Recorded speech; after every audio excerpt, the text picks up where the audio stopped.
woman. I go use the wish kill you. Daddy, kill. Your daddy, I can tell to give you. I don't keep my It's okay.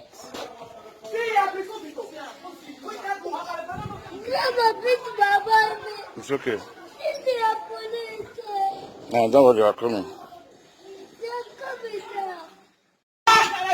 Bonnie, tell your mama come for Bonnie. Now Bonnie want kiss you. You don't kill your friend. Now you want kill. Tell your mama come for Bonnie. Tell your mama come for Bonnie. Tell your mama come for Bonnie. Tell your mama come for Bonnie. Now your mama make your boy take your document. Tell your mama come for Bonnie. Tell your mama come out. He beat me well, my daughter. Grandma beat me well. Grandma beat me well. Yes, it's spoiled. Grandma spoiled it. Dans les bains, ça. Yes, he blood, Grandma. With your daddy. They beat me well. So when they come and you take them. Yeah, you take them. You beat me. Yes, so when they come and you take them. They beat your mom. I was for Bonnie. Now me go kill you. You even like helpers? You like helpers? You see the helpers? You don't miss the time for saying, I don't know who. Your life don't regret. If you kill everyone, you go regret time. You go regret time. They go to see me for video. If your mama Evans kill Evans, if I leave Evans, I go kill him, mama. Evans don't know. You won't kill her. Man, you won't kill her. You don't want that. You won't kill Evans. I make my children for Bonnie. You don't want that. I wake my children. Yes, I don't become a Bonnie. Now your boy will kill you. You kill you. Hey, you're not the phone talk. You never told what you Bonnie taking me. If you don't want me, I'm a matter. Benin women for Italy. Anybody want to Italy whenever married for Italy? If I see Benin women, more than they don't know. Benin women, they're bad though. Woman, when I say I'm married with my wife, now they fight my mother-in-law this morning. He don't call police. Can say me, the husband will go prison. My mother will go prison. Now my mother they call so show na the see. I beg, make una they run for Benin people. They're no good though. They be demons so. I beg, go make una they run for them. Yeah. When I don't watch the video, so now based on waiting the man talk, now I take do thumbnails. Maybe say I agree with the man or the man is 100% right. As he say, hey, Mona they marry women, no, Mona they marry Benin women for Italy. Oh. Now I take give an heading. But all the same, for where devil dey, like I dey talk every time, good people, bad people, Nigeria generally, we get good, we get bad, we get, no be because the man, as the man take talk the what I know they marry Benin people, now take give an heading. Because some people now go just carry their leg come this place. Hey, Coco Mama, I don't start again. I too we don't want you for Benin people. After, and you don't cause the whole Benin kingdom finish. You come they say charm. Just come and say this. Not just the generalize.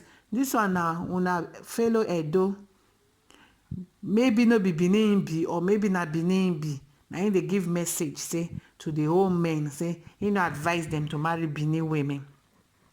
No be all Benin people get this kind of attitude make this woman they display because this very woman if una dey see am una go know say that thing make she dey do don't enter her head because some people tell me say Coco babe that word make you know they call am again say oyibo they call am prostitution we Naija we dey call am ashawo but they say no they call your fellow women ashawo again no and now I say okay if you call her oyibo own they go say no. You call our own slangs ashawo they go say no. So we go just dey talk say the work me they do because last week I addressed this similar video me another guy come outside say see wetin Europe women they do see they beat my mother this one again a similar something.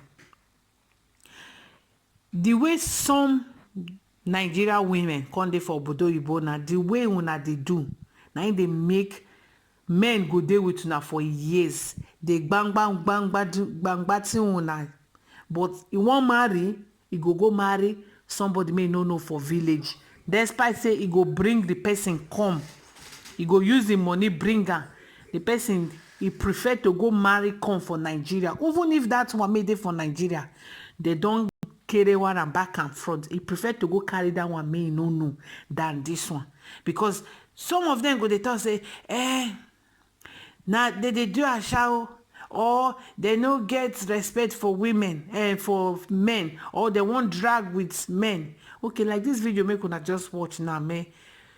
Woman they tell in own pikin, hey, if police come, may you tell police like this, or he can't even they follow in mother-in-law they fight. It makes sense. I don't say like wetin make sense. So it can't be like say they no train and where, or where she come from. Now they did now, so they disrespect elderly people. We just watch video last week here. Me another lady just one beat in mama in mother-in-law. Now the boy and I make the video. The way this man now make the same video. Now it just can't be like saying they just select some of these women, just put them for Italy, say that their head no go just dey normal. Now say it just look like because now Italy now this in the first video, the second video, more videos like that more we don't see. You just like say they just arrange them keep for there. Say the women may dey there, their head no dey house, or they no train them. The part of the Edo state may they come for they no just train them, or they no get respect for elderly people. You know, make sense now. Do it with your husband. The one may they do with your husband, no problem. How can they do am? But which one you can't they disrespect your mother-in-law? Even can they tell the small children say, hey, police they come report so that they go drive the man, or they go carry children give you, they collect money. You know, say now the kind of idea made our head. When you collect children, you begin they collect 200. Come find some shentro boy, may they put trouser for nyash. Begin carry the same money, may you supposed to chop with the children. Begin give all these carry white boys. Cook Versace soup for them, but more everything go day, may they compound you. What be the need? You know good. I make videos. If I make videos like this, go be like say they attack some of us, or it go be like say, hey, you be woman, they talk women like this, or cause we don't want you. Then they put your mouth for Benin people matter. This one not be about Benin people. Now about we women, some of we women more they Europe, some maybe say this Europe don't spoil our brain. It can't be like say you never ever see money for your life, or you no even dream say you go there for this kind of condition for your life, or this now your bigger achievement so far. You know make sense now. You dey drag your small children enter this kind of mess, tell them to speak bad against their own papa to police people, or the mother of the boy, your husband or your boyfriend, or whether he marry you or he no marry you, he put you as for a house, say you be wife, they born pikin, you no get respect for the person may born and your mother-in-law, they disrespect her, call her now ogun go kill you, and now you they do juju. Wetin concern you? The woman they do juju for him pikin, you never kill him pikin. Now you as wife, now one come give the man heart attack. Join the condition make the man they say the man no get paper, he dey think in life. You can't carry your bad luck, can't join the man home. You say the man him mama give him bad luck, you can't carry your own bad luck, join them. Like seriously. Now so we they do when we dey Nigeria back home. No, we don't come Oyibo country now. You don't see small lights, can't see small children money. Your head go just be like say na 7 trailer they put on top. It makes sense the way some of us they do like this. You born finish, you either you pursue the man or you run carry the pikin, come go dump am for Germany. God don't help una, some of una. Now Germany don't give una award. Now there una they go they camp them. Why you they make those children if you don't want to stay with the father? Or why they make the children if you don't want to take care of them? Why they make the children if you don't want to stay with them? Some go born for 7 men because they no want make the children come from one man so that they go fit keep the whole money for themselves. You care about the money, may you want use these children get. You no care about the man, you no care about the children feelings. The money you carry and go carry another young guy, begin to use and they cook for the guy. They send the remaining one to the guy parents for Nigeria. Why you are not okay? Why your family too no even they okay? Why the children no they okay? The father of the children self no get money, he dey hustle. Wetin dey worry some of we women more dey for obodo oyibo. Now this video more na watch, even join this explanation make I just explain. Some people make their head shit 9 days for inside. They go still come there. I know also blame some of them because na the character me na dey display. Now I make una go fear attack me. If you know they display this character, you go see her in a different way. Say this lady they make sense, or you go see her like this lady, you know me. Like okay, the way that they disrespect their mother-in-law, curse them for public, or speak, tell their children to speak evil against their papa for police presence. It makes sense? No, it don't make sense. If that marriage don't tire you, it sweet you, not make you hang for the boy neck, or not make the boy hang for your neck. If it don't tire you, waka comot. You must not cause fight, invite police, come do all those kinds of things. May not make sense because of waiting. If they carry two of una now go Nigeria, you no go fit display half of wetin dey display so. You no go fit do am. The man go first pana beat you first before he carry you go dump you for your parents' place. Before the children, you no go use eye see the children. But we don dey where una don feel now say una sabi everything, or una just feel say una be untouchable, or una wan dey copy oyibo life may no make sense. I no support all these men may they like domestic violence or maybe beat women or do anyhow. But some of we women, our mouth pass razor or tapia pia.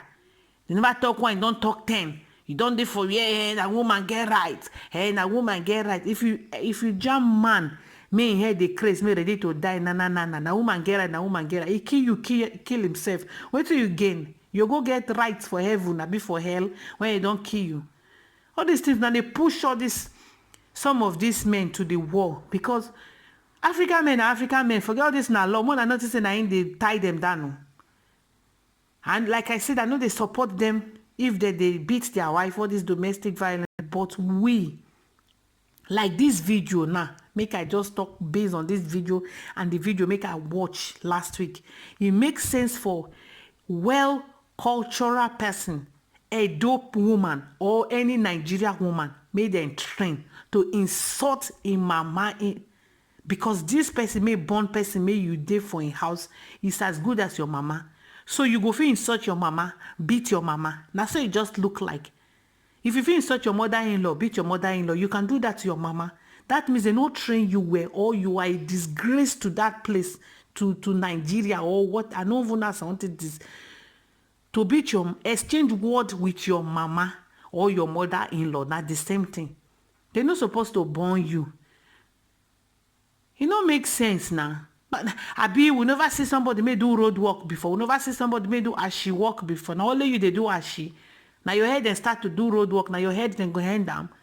Some people they do ashi pass anything. But when you come to respect their headers, they respect to the hand. You could just do ashi. Maybe you never even do and reach anywhere, or you just be JJC for the matter. You can't be like saying now your head then start crazy. Now there the hand no respect. They go because of one person now can they insult a whole state, a whole kingdom, or a whole village, or a whole country. Now don't let now Oyibo people now go see Nigeria people. Hey, Nigeria people now this, hey, now this and that too. Not knowing say na particular some people won't give the whole country or the whole state or the whole kingdom or the whole village bad name. Now make I think they say some, because some anywhere where you see good people you go see bad people. Now make you go use that word some. But some people know they okay with that some, because not them be the people made this message they hit, not them be the people may directly they still get that attitude, and they know what make people who use the word some. And I go continue to deliver my message for you. It concern Igbo, it concern Yoruba, it concern Hausa, it concern my tribes. As long as una fuck up, I am ready to come here and tell una fuck up. If it pain you, change that bad attitude, man or woman. Change them.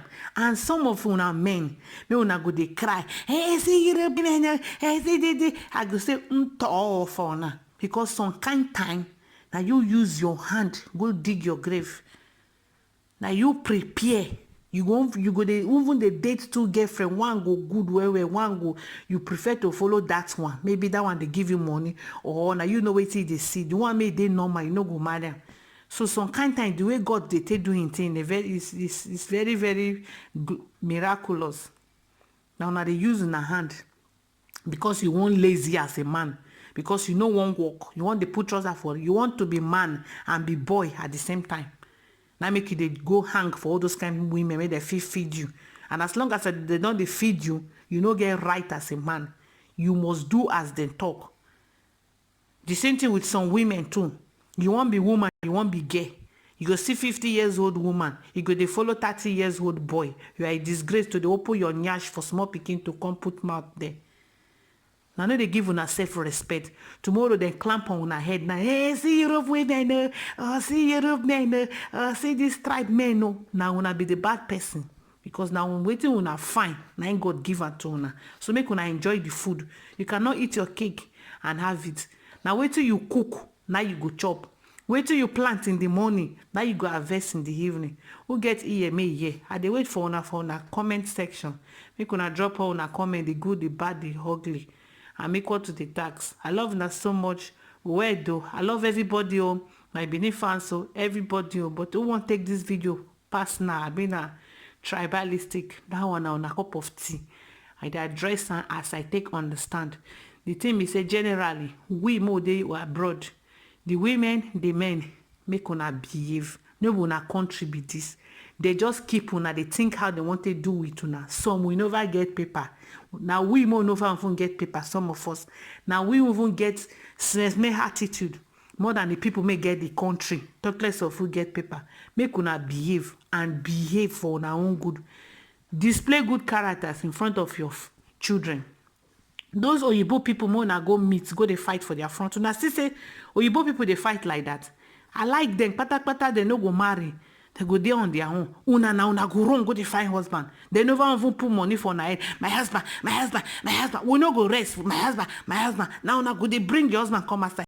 They fight her, they beat her, collect children for a hand. People may not even see mouth shut husband. They no get this kind of character. My husband. Now it no make sense. Oyibo people go they look una, they laugh. They go to, if you talk now, they go say, Nigerians. Some kind time say, some people, if you call them Nigeria, they go, I get some friends, if you call them, say they be Nigeria, they say, no, they be Kenya. They go, they deny Nigeria. Because some of us don't come give Nigeria, name may no be our own. They no go no so no be all Nigerians be like that. They no go no so over for the Edo and for the Benin. No be everybody get all those character. Bagbati. No be so it be.